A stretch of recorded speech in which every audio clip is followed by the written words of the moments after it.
حضرت خدیجۃ الکبریٰ سلام اللہ رضوانہ علیہا ہمارے نبی پاک حضرت محمد صلی اللہ علیہ وسلم کی سب سے پہلی زوجہ مطہرہ ہیں، جو حضرت فاطمہ الزہرا سلام اللہ رضوانہ علیہا کی والدہ ہے۔ حضرت حسن و حسین کی نانی ہے۔ آپ سلام اللہ رضوانہ علیہا وہ محترم خاتون ہیں جو اسلام لانے سے قبل ہی زمانے جاہلیت میں اپنے پاک دامنی اور پاکیزہ سیرت کی بدولت اہل مکہ کے اندر طاہرہ کے لقب سے معروف و مشہور تھی۔ آپ سلام اللہ رضوانہ علیہا کا نام ختیجہ تھا، آپ کے والد کا نام خالد تھا، دادا کا نام اسد تھا، والدہ کا نام فاطمہ تھا، نانی کا نام حالہ تھا اور نانا کا نام زائدہ تھا۔ آپ مکہ مکرمہ کے مشہور وزیر وجاہت خاندان قریش سے تعلق رکھتی تھی، بلکہ آپ خواتین قریش میں سب سے زیادہ معزز اور سب سے زیادہ مالدار تھیں۔ آپ صلی اللہ علیہ وسلم بھی چونکہ قریش کے خاندان تھے،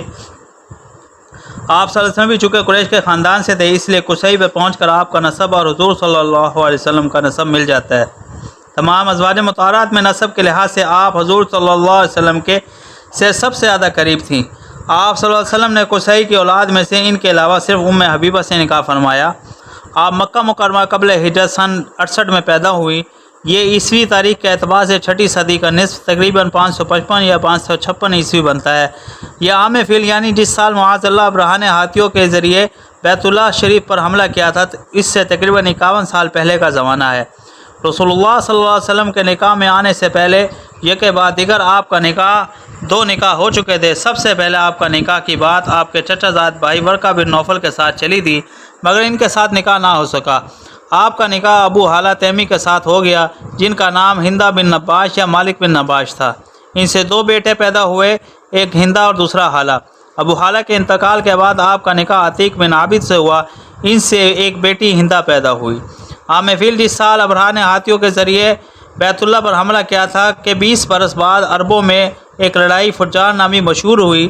راجہ قول کے مطابق حضرت خدیجہ کے والد خالد اس جنگ سے پہلے ہی فوت ہو چکے تھے، اور ادھر یک بعد دیگر آپ کے دونوں شوہر بھی فوت ہو گئے۔ تو چونکہ آپ کے خاندان کا ذریعہ معاش تجارت تھا، اس لیے آپ نے اپنی تجارت کی خود نگرانی کی۔ آپ سلام اللہ رضوانہ علیہا اپنے قریبی رشتہ داروں کو مزاربت پر اپنا مال دے کر مکہ مکرمہ سے شام کی طرف تجارت کے لیے بھیجا کرتی تھی۔ چونکہ آپ بیوہ ہو چکی تھی اور قریش کا ایک شریف اور پاک باز مالدار تاجر خاتون تھی، اس لیے قریش کا ہر شریف اور صاحب حیثیت شخص آپ سے نکاح کرنے کی خواہش مند تھا، لیکن اللہ تعالیٰ نے آپ کے مقدم میں رسول اللہ صلی اللہ علیہ وسلم کی زوجیت کا بے بدل سعادت لکھی ہوئی تھی، چنانچہ کسی کے ساتھ آپ کا نکاح نہ ہوا۔ بالآخر آپ کو سید المرسلین صلی اللہ علیہ وسلم کے مبارک نکاح میں آنا نصیب ہو اور آپ نے ام المومنین کے عظیم لقب سے سرفراز ہوئی۔ جب آپ صلی اللہ علیہ وسلم کی عمر 25 سال ہوئی اور آپ صلی اللہ علیہ وسلم نے اپنے شفیق چاچا ابو طالب کے ساتھ رہتے تھے اور قریش کے لوگوں کا ذریعہ معاش تجارت ہی تھا، تو ایک دن ابو طالب نے کہا، بھتیجے، معاشی طور پر آج کل ہماری ایام تنگی ہیں اور سختی سے گزر رہے ہیں، لہٰذا روزی کمانے کی ضرورت ہے اور میں مالدار آدمی نہیں ہوں، اس لیے آپ کو اپنی ذاتی رقم یا سامان تجارت دے کر تجارت کے لیے بھیجنے سے قاصر ہوں۔ تم ایسا کرو کہ ان دنوں میں ہمارے یہاں مختلف قافلے سامان تجارت لے کر شام جانے لگے ہیں، تو جس طرح دوسرے لوگ خدیجہ بنت خالد کا مال تجارت کے لیے ملک شام کی طرف جا کر بیچتے ہیں اور نفع کماتے ہیں، اس طرح تم بھی جا کر ان سے بات کر لو۔ وہ تمہارے صادق اور امین ہونے کی وجہ سے دوسروں کے مقابلے میں تمہیں ترجیح دیں گی۔ اگرچہ میرا دل نہیں مانتا میں آپ کو مکہ سے دور کہیں بھیجوں، مگر اس وقت ہم مجبور ہو چکے ہیں۔ جب حضرت خدیجہ کو معلوم ہوا کہ محمد بن عبداللہ جو کہ صادق اور امین کے لقب سے معروف ہیں، ان کو ان کے چچا نے میرا مال شام لے جا کر فروخت کرنے کا مشورہ دے رہے ہیں اور آپ کو رضی اللہ تعالیٰ عنہ کو بھی اپنی تجارتی سرگرمیوں کے لیے ایسے ہی قابل اعتماد آدمی کی ضرورت تھی، تو آپ رضی اللہ تعالیٰ عنہ خود حضور صلی اللہ علیہ وسلم کی سچائی اور امانت داری کریمانہ اخلاق کے اور معاملہ فہمی کے پیش نظر آپ صلی اللہ علیہ وسلم کی خدمت میں پیغام بھیجا کہ آپ میرا مال تجارت لے کر شام جائیں، جو معاوضہ میں دوسروں کو دیتی ہوں آپ کو اس سے 2 گنا دوں گی۔ حضور صلی اللہ علیہ وسلم اس پیشکش کو قبول فرما لیا اور اپنے چچا ابو طالب کو جا کر بتایا کہ خدیجہ نے آپ صلی اللہ علیہ وسلم کو باقی لوگوں کے مقابلے میں 2 گنا نفع دینے کا کہا ہے۔ تو ابو طالب بہت خوش ہوئے اور کہا، ان ھذا لرزق ساق اللہ الیک، بلا شبہ یہ روزی اللہ نے تمہارے ہی طرف بھیج دی۔ بہرحال حضور صلی اللہ علیہ وسلم آپ کا مال لے کر شام کی طرف روانہ ہو گئے۔ خدیجہ نے اپنا ایک غلام بھی آپ کے ساتھ کر دیا جس کا نام میسرہ تھا، اور چلتے ہوئے کہا کہ دیکھو سفر میں ان کے یعنی آپ صلی اللہ علیہ وسلم کے کسی معاملے کی مخالفت نہ کرنا۔ سفر پر جب روانہ ہو گئے تو راستے میں دھوپ کے وقت ایک بادل آیا اور اس نے آ کر حضور صلی اللہ علیہ وسلم پر سایہ کر دیا۔ یہ عجیب بات دیکھ کر میسرہ بہت حیران ہوا۔ پھر جب یہ دونوں حضرات شام پہنچ گئے تو وہاں یہ بات پیش آئی کہ آپ صلی اللہ علیہ وسلم وہاں بازار کے قریب ایک درخت کے نیچے قیام فرمایا تو نصور نامی ایک راہب یعنی نصرانی عالم کے عبادت خانے کے پاس ہی تھا۔ اس راہب نے میسرہ سے پوچھا یہ شخص کون ہے؟ میسرہ نے جواب دیا یہ مکہ کے رہنے والے ایک قریشی نوجوان ہے۔ راہب نے کہا آپ صلی اللہ علیہ وسلم نبی آخری زمان کی علامت دیکھ کر کہا یہ سنو یہ آخری نبی ہوں گے۔ اس کے بعد جب بازار میں گئے اور آپ صلی اللہ علیہ وسلم نے خرید و فروخت شروع کی تو اس دوران ایک دکاندار نے آپ صلی اللہ علیہ وسلم سے کہا لات و عزیٰ انامی بتوں کی قسم کھاؤ۔ آپ صلی اللہ علیہ وسلم نے اس سے فرمایا ما حلفت بہما قط، میں نے زندگی بھر ان میں سے کسی کی قسم نہیں کھائی۔ دکاندار نے کہا چلو ٹھیک ہے رہنے دو۔ معاملہ ہو جانے کے بعد وہ دکاندار میسرہ کو ایک طرف لے کے اور کہا یہ صاحب نبی ہیں جن کا تذکرہ ہمارے علماء کی کتابوں میں موجود ہے۔ یہ بات یہاں قابل ذکر ہے کہ اس سفر میں حضرت خدیجہ کے مال میں آپ صلی اللہ علیہ وسلم کی وجہ سے بہت نفع ہوا، حتیٰ کہ میسرہ نے بھی آپ صلی اللہ علیہ وسلم سے اس بات کا اظہار کیا کہ ہمیں زندگی بھر اتنا نفع کبھی نہیں ہوا۔ تجارتی مصروفیات سے فراغت پر مکہ مکرمہ سے گئے ہوئے تمام قافلے واپس چلے گئے تو پورا راستے میں یہ ہوتا رہا۔ دوران سفر جب آپ صلی اللہ علیہ وسلم اونٹ پر سوار ہوتے دھوپ شدت پکڑتی جاتی تو فرشتے آ کر آپ صلی اللہ علیہ وسلم کے اوپر سایہ کر دیتے۔ یہ بات عین اس وقت پیش آتی جب آپ صلی اللہ علیہ وسلم شدید دھوپ کے اندر اپنے اونٹ پر سوار مکہ میں داخل ہو رہے تھے۔ اتفاق سے اسی وقت خدیجہ اپنے گھر کے بالا خانے میں بیٹھی ہوئی تھی۔ انہوں نے بھی اپنی آنکھوں سے مشاہدہ کیا کہ دو فرشتے ہیں جنہوں نے آپ صلی اللہ علیہ وسلم سے دھوپ سے بچاؤ کے لیے آپ پر سایہ کیا ہوا ہے۔ بہرحال جب حضرت خدیجہ کے پاس واپسی ہو گئی تو میسرہ نے آ کر آپ کو سارا حال کہہ سنایا، جس میں راہب اور اس دکاندار کا قصہ بھی سنایا۔ انہوں نے آپ کو نبی آخر زمان ہونے کی خبر دی۔ اس کے علاوہ خدیجہ غیر متوقع طور پر اتنا زیادہ نفع دیکھ کر خوش ہوئی اور آپ صلی اللہ علیہ وسلم کو مقررہ نفع سے زیادہ 2 گنا نفع دیا۔ قافلہ شام سے واپسی کے بعد خود حضرت خدیجہ نے نفیسہ بنت منئی کو پیغام دے کر حضور صلی اللہ علیہ وسلم کے پاس بھیجا۔ آپ صلی اللہ علیہ وسلم نے اسے قبول فرما لیا اور اس نے آ کر حضرت خدیجہ کو بتایا تو آپ رضی اللہ تعالیٰ عنہ نے حضور صلی اللہ علیہ وسلم کی طرف بھی اطلاع بھیجا کہ فلاں وقت تشریف لے آئیں۔ ادھر اپنے چچا زاد بھائی عمر بن اسد کو بھی پیغام بھجوا دیں کہ حضور صلی اللہ علیہ وسلم کے ساتھ ان کا نکاح کرانے کے لیے وہ بھی آ جائیں، کیونکہ آپ کے والد فوت ہو چکے تھے۔ پھر مقرر وقت پر عمر بن اسد بھی آ گئے اور ادھر آپ صلی اللہ علیہ وسلم اور آپ کے چچا حضرت حمزہ اور ابو طالب بھی حضرت خدیجہ کے مقام پر پہنچ گئے۔ ابو طالب اپنے خاندان کے 10 بڑے افراد بھی ساتھ لائے تھے۔ مجلس سے نکاح منعقد ہوئی اور عمر بن اسد نے حضرت خدیجہ کا نکاح آپ صلی اللہ علیہ وسلم کے ساتھ کر دیا، اور نکاح کرنے کے بعد آپ صلی اللہ علیہ وسلم کی تعریف میں عمر بن اسد نے یہ جملہ کہا ھذا الفحل لا يقدع انفه، یعنی یہ محمد بن عبداللہ علی نسب المعزز جوان مرد ہے۔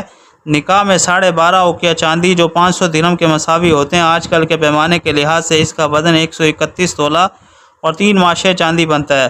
مہر مقرر ہوا۔ نکاح کے وقت حضرت خدیجہ کی عمر 40 سال اور رسول اللہ صلی اللہ علیہ وسلم کی عمر مبارک 25 برس تھی، اور آپ سلام اللہ رضوانہ علیہ کا نسب و مال و دانائی کے لحاظ سے اس وقت اپنی قوم کی سب سے افضل خاتون تھی۔ آپ صلی اللہ علیہ وسلم کا حضرت خدیجہ سے یہ نکاح قافلہ شام سے واپسی کے 2 ماہ بعد اور 25 دن کے بعد ہوا تھا۔ حضور صلی اللہ علیہ وسلم کا جب حضرت خدیجہ سے نکاح ہو چکا تھا تو آپ صلی اللہ علیہ وسلم اٹھ کر باہر تشریف لے جانے لگے تو آپ رضی اللہ تعالیٰ عنہ نے حضور صلی اللہ علیہ وسلم سے پوچھا آپ کہاں جا رہے ہیں؟ پھر کہا آپ جائیں اور ایک اونٹ ذبح کر کے لوگوں کو کھلا دیں۔ چنانچہ آپ صلی اللہ علیہ وسلم نے ایسا ہی کیا۔ یہ سب سے پہلے ولیمہ تھا جو آپ صلی اللہ علیہ وسلم نے کیا۔ حضرت خدیجہ کو یہ خصوصیت بھی حاصل ہے کہ حضور اقدس صلی اللہ علیہ وسلم کی اولاد صرف انہی بیوی سے پیدا ہوئی اور کسی بیوی سے اولاد نہیں ہوئی۔ صرف ایک صاحبزادہ ابراہیم جو آپ صلی اللہ علیہ وسلم کی باندھی حضرت ماریہ قبطیہ کے بطن سے پیدا ہوئے، باقی سب اولاد حضرت خدیجہ کے بطن مبارک سے پیدا ہوئے، جن میں 2 صاحبزادے، ایک حضرت قاسم دوسرے حضرت عبداللہ جن کو طیب اور طاہر بھی کہا جاتا ہے، اور 4 صاحبزادیاں تھیں، حضرت زینب، حضرت رقیہ، حضرت ام کلثوم، حضرت فاطمہ۔ حضرت خدیجہ اللہ تعالیٰ اور اس کے رسول صلی اللہ علیہ وسلم پہ سب سے پہلے ایمان لانے والی اور آپ صلی اللہ علیہ وسلم کے لائے ہوئے دین کی سب سے پہلے تصدیق کرنے والی تھی۔ آپ سلام اللہ رضوانہ علیہ کا اسلام لانے سے اللہ تعالیٰ نے حضور صلی اللہ علیہ وسلم کے مصائب ہلکے کر دیے۔ چنانچہ جب دعوت اسلام دینے پر آپ صلی اللہ علیہ وسلم کو آگے سے ناگوار باتوں کا سامنا کرنا پڑتا تھا، وہ لوگ دعوت قبول کرنے کے بجائے آپ کے دعوت کی تردید کرتے تھے اور آپ کو جھٹلاتے تھے، جس سے آپ غمزدہ ہوتے تو اللہ تعالیٰ حضرت خدیجہ کے ذریعے اس رنج و غم کو دور فرما دیتے تھے۔ پھر جب آپ صلی اللہ علیہ وسلم ان کے گھر تشریف لاتے تو آپ صلی اللہ علیہ وسلم کی ہمت مضبوط کرتی اور تسلیاں دے کر آپ کے غم کو ہلکا کرتی تھیں، اور آپ صلی اللہ علیہ وسلم کی تصدیق بھی کرتی تھی، اور لوگوں کی ترش روئی اور مخالفت کو آپ صلی اللہ علیہ وسلم کے سامنے کمزور ناپائیدار بنا کر بیان کرتی تھی۔ آپ سلام اللہ رضوانہ علیہ کا بارے میں لکھا ہے کہ وَكَانَتْ لَهُ وَزِيرُ صِدْقٍ عَلَى الْإِسْلَامِ يَشْكُو إِلَيْهَا، یعنی حضور اقدس صلی اللہ علیہ وسلم اپنی پریشانیاں خدیجہ کے سامنے ذکر کرتے، وہ اسلام کے سلسلے میں آپ صلی اللہ علیہ وسلم کی سچی اور مخلص مشیر تھی۔ ہر مصیبت جو آپ صلی اللہ علیہ وسلم کو دعوت اسلام میں پیش آتی، حضرت خدیجہ پوری طرح سے اس میں آپ صلی اللہ علیہ وسلم کے شریک غم ہوتی اور آپ صلی اللہ علیہ وسلم کے ساتھ خود بھی تکلیفیں سہتی۔ چنانچہ کفار مکہ کے بائیکاٹ کرنے کی وجہ سے جب شعب ابی طالب میں حضور صلی اللہ علیہ وسلم 7 نوی سے 10 نوی تک 3 برس کا انتہائی کٹھن وقت گزارا، جس میں فاقوں پر فاقے گزرے، مرد اور عورت سبھی بھوک سے بےتاب ہو جاتے، بچوں کی چیخیں گھاٹی کے پار سنائی دیتی تھیں، تو اس مشکل ترین گھڑیوں میں بھی حضرت خدیجہ نے آپ صلی اللہ علیہ وسلم کا ساتھ نہیں چھوڑا، باوجود کہ ایک مالدار خاتون ہونے کے یہ فاقے برداشت کیے، اور ان مصائب و تکالیف کو حضور صلی اللہ علیہ وسلم کے دوش بدوش سہتے ہوئے 3 سال کا پورا عرصہ کیا، اور آپ صلی اللہ علیہ وسلم کے ساتھ گزارا، اور آپ کی ہمت افزائی میں معاون ثابت ہوئی۔ اور جب غار حرا میں حضرت جبرائیل علیہ السلام کے ظاہر ہونے پہ حضور اکرم صلی اللہ علیہ وسلم گھبرا کر گھر تشریف لاتے، تو اس گھبراہٹ کے وقت بھی حضرت خدیجہ نے حضور صلی اللہ علیہ وسلم کو خوب تسلی دیتے ہوئے کہا کلا ابشر فواللہ لا یخزیک اللہ ابدا فواللہ انک لتصل الرحمات وتصدق الحدیث وتحمل الکلہ وتکسب المعدوم وتقری الضعیف وتعین علی النوائب الحق۔ آپ پریشان نہ ہو، اللہ کی قسم ہرگز ایسا نہیں ہو سکتے کہ اللہ آپ کی جان کو مصیبت میں ڈال کر آپ کو رسوا کرے۔ اللہ کی قسم اگر آپ تو رشتہ داروں کے ساتھ حسن سلوک سے پیش آتے ہیں، آپ سچ بولتے ہیں، عاجز محتاج کی مدد کرتے ہیں، غریبوں کا خرچ برداشت کرتے ہیں، مہمان نوازی کرتے ہیں، حق والے مصیبت زدوں کے کام آتے ہیں۔ موجودہ پنجگانہ نمازیں خدیجہ کی زندگی میں فرض نہیں ہوئی تھی، بلکہ آپ سلام اللہ رضوانہ علیہ کے وفات کے بعد حضور صلی اللہ علیہ وسلم کے سفر معراج میں یہ نمازیں فرض ہوئیں۔ البتہ ویسے ہی عبادت کے لیے کوئی نماز پڑھنا فرض تھی جسے وہ آپ صلی اللہ علیہ وسلم کے ساتھ پڑھا کرتی تھی۔ چنانچہ شروع میں جب ویسے ہی کوئی نماز فرض نہیں ہوئی تو حضرت جبرائیل علیہ السلام نے آ کر حضور صلی اللہ علیہ وسلم کو عملی طور پر وضو اور 2 رکعت نماز پڑھ کر سکھلائی۔ آپ صلی اللہ علیہ وسلم گھر تشریف لا کر حضرت خدیجہ کو یہ وضو اور نماز سکھلائی۔ اس کے بعد خدیجہ اپنے شوق سے خود پوشیدہ نماز پڑھا کرتی تھی۔ شعب ابی طالب سے خلاصی پانے کے تھوڑی مدت بعد ہی آپ صلی اللہ علیہ وسلم کے مددگار خمخوار چاچا ابو طالب انتقال ہو گیا، جس سے کفار مکہ کھل کر آپ کو تکلیف دینے کے در پہ ہو گئے۔ ادھر ابو طالب کے چند روز بعد آپ صلی اللہ علیہ وسلم کی ہمدرد غمخوار اہلیہ حضرت خدیجہ کا بھی انتقال ہو گیا۔ حضرت خدیجہ کے وفات ہجرت سے مدینہ 3 سال پہلے مکہ مکرمہ کے اندر 10 نوی رمضان المبارک کے مہینے میں ہوئی۔ جب 1 سال میں آپ صلی اللہ علیہ وسلم کے دونوں مددگار انتقال کر گئے تو آپ صلی اللہ علیہ وسلم کو بہت زیادہ مصائب کا سامنا کرنا پڑا۔ یہ سال آپ صلی اللہ علیہ وسلم کے لیے بہت دکھ اور غم کا سال تھا، چنانچہ چند دیگر وجوہ سمیت اس سال کا نام عام الحزن غم کا سال ٹھہرا۔ وصال کے وقت حضرت خدیجہ کی عمر 65 سال تھی اور حضور صلی اللہ علیہ وسلم کی صحبت میں آپ تقریباً 25 سال رہی، 15 سال آپ صلی اللہ علیہ وسلم کی نبوت سے پہلے، 10 سال نبوت مل جانے کے بعد۔ جب ان کی وفات ہوئی تو اس تک نماز جنازہ کا حکم نازل نہیں ہوا تھا، اس لیے بلا جنازہ ہی کفن دے کر آپ صلی اللہ علیہ وسلم نے دفن کیا۔ رحمت عالم خود ان کی قبر میں اترے اور انہیں قبر کے آغوش میں رکھا۔ آپ صلی اللہ رضی اللہ تعالیٰ عنہ کی قبر مبارک حجون میں بنائی گئی، جہاں پر قبرستان کو واقع ہے، اس کو اب جنت المعلی کہا جاتا ہے۔ مرتبہ حضرت خدیجہ رضی اللہ تعالیٰ عنہ آپ صلی اللہ علیہ وسلم کی خدمت میں ایک مرتبہ حضرت خدیجہ رضی اللہ تعالیٰ عنہ آپ صلی اللہ علیہ وسلم کی خدمت میں کھانا لے کر جا رہی تھی، جبکہ آپ صلی اللہ علیہ وسلم غار حرا میں تھے۔ ان کے پہنچنے سے پہلے حضرت جبرائیل علیہ السلام نے آپ صلی اللہ علیہ وسلم کے پاس آئے اور کہا کہ خدیجہ جب آپ کے پاس پہنچ جائیں تو ان کو اللہ کا اور میرا سلام پہنچا دیجیے، اور انہیں جنت کے لیے ایسے مکان کی خوشخبری سنا دیجیے جو موتیوں کا بنا ہوگا، جس میں نہ شور و شغف ہوگا، نہ ذرا بھر کوئی تکلیف ہوگی۔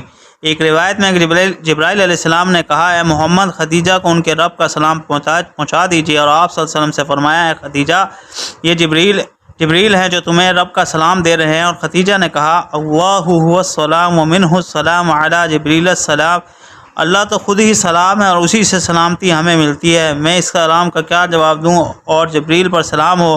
حضرت جابر رضی اللہ تعالیٰ سے روایت ہے کہ رسول اللہ صلی اللہ علیہ وسلم سے ایک مرتبہ سے خدیجہ کے بارے میں پوچھا گیا تو آپ صلی اللہ علیہ وسلم فرمایا، میں نے انہیں جنت کی نہروں میں سے ایک نہر پر دیکھا، وہ موتیوں کے ایک ایسے مکان میں تھی جس میں نہ کوئی شور و شغف تھا، نہ ہی کوئی محنت و مشقت۔ ابن عباس رضی اللہ تعالیٰ سے روایت ہے کہ رسول اللہ صلی اللہ علیہ وسلم فرمایا، جنت کی عورتوں میں سب سے افضل عورت خدیجہ بنت خویلد ہے، فاطمہ بنت محمد۔ جنت کی عورتوں میں سب سے افضل عورت خدیجہ بنت خویلد ہے، فاطمہ بنت محمد ہے، مریم بن عمران ہے، زوجہ فرعون آسیہ بنت مزاحم ہے۔ ام المومنین حضرت عائشہ رضی اللہ تعالیٰ عنہ فرماتی ہیں، مجھے اپنی زندگی میں کبھی کسی عورت پر اتنا رشک نہیں آیا جتنا مجھے حضرت خدیجہ پر رشک آیا۔